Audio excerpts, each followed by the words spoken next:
Entirely redefined is what Samsung's calling its 2015 lineup, and, judging by the looks of the S6 and the S6 Edge, materials used, and overall feel, we can now truly understand the meaning of Project Zero. I'm Anton Dinaj, and this is our show floor comparison of the Galaxy S6 versus the Galaxy S6 Edge. Sure, the company has kept its main design principles, but the new phones announced today bring a breath of fresh air into Samsung's portfolio. The, quote, new standard for design, craftsmanship, and performance truly shows, regardless if you're looking at the official images or holding the phones in your hands like we did. Gone are the days of plastic for the Galaxy S6, and, if we're allowed to say it, we'll say it. Finally. Both of these phones are built entirely out of metal and glass. Whether they're prettier than last year's models is up to you, but we definitely like the direction Samsung's heading in. Once you get past the initial pleasant surprise of the good looks for these two phones, you'll bust out your chamois to wipe off the extreme, insane amounts of fingerprints collected, regardless of the color option. You'll get used to them eventually. From our short time with the Galaxy S6 and the S6 Edge, we can tell you that they not only look, but they also feel premium as well. Solid build, good ergonomics, great in-hand feel overall. However, the Galaxy S6 is more awkward to hold than the S6 Edge. That's not a real surprise because of the double curved screen which tapers towards the edges. For us, personally, the S6 was more comfortable to hold. But then again, if you want to be cool among your friends, the S6 Edge will turn you into that.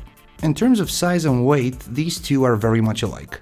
Give or take a millimeter, or even less, they're pretty much the same, and strangely, the S6 weighs 6 grams more than its Edge sibling at 138 grams. They're also both incredibly thin at 6.8 and 7 millimeters for the Edge, respectively. Samsung also emphasized the durability for both models, but we wouldn't advise you to drop a metal and glass phone.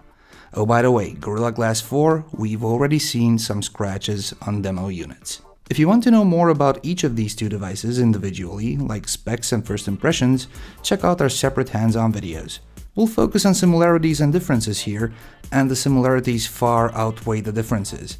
Screen size, resolution, PPI rating, processor, RAM, storage, cameras, and even battery, give or take 15 mAh, are all the same, shared specs across two devices. That's also the case for most part of the software. However, the main difference, which is also the main selling point and probably the reason you'll spend more cash on the S6 Edge, is the double-edge display. We're yet to comprehend or imagine the use for going with the design, but we're also yet to spend a decent amount of time with the Edge. The edges are able to display specific information tailored for the curved part of the screen, like customizable favorites, standard ticker content, notifications, time, date, alarms, and so on. The rest of the OS, as well as content, just flows over the edges, which is something you'll either find super cool or annoying. If you're coming from an old Edge, or like its implementation, chances are you'll prefer the S6 Edge over the S6. We'll have to spend a lot more time with both of these devices to properly assess and test them and form a solid opinion. For now, we can tell you that we're glad to see Samsung improving in every aspect and not only raising the bar in specs, but actually managing to beat both its own and some of its competitors' standards in terms of design, build, and materials. That's gonna do it for our short comparison from the show floor. If you've liked this video, please give us a thumbs up, and don't forget to follow Pocket Now on social media, as well as our main website, where all the coverage comes together.